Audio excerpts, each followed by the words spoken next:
Haloo saatana, tästä tulee top 10 kelmiä. Eka haetta. Joo, tää varasti sen koira. Mä en tiedä miksi se teki niin. Se vaan halus.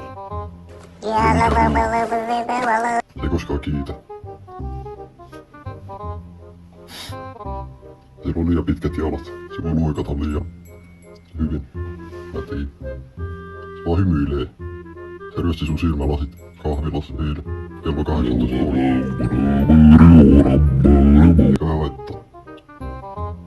Ja löi sua silmä. Ok. Ne kädet tekee enemmän vahinkoa, kuin sä voit koskaan tehdä kenellekään.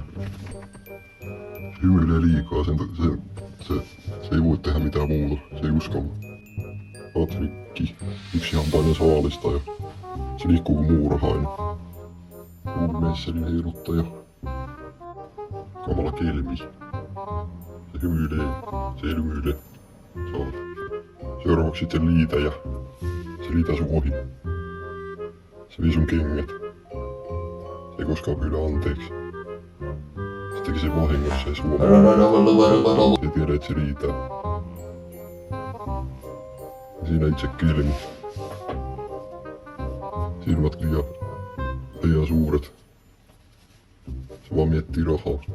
Se ei tiedä mistä muusta vois muille jakaa. Ja seuraavaksi itse pahimus.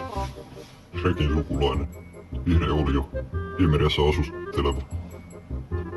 Tyylikkästi pukeutuva.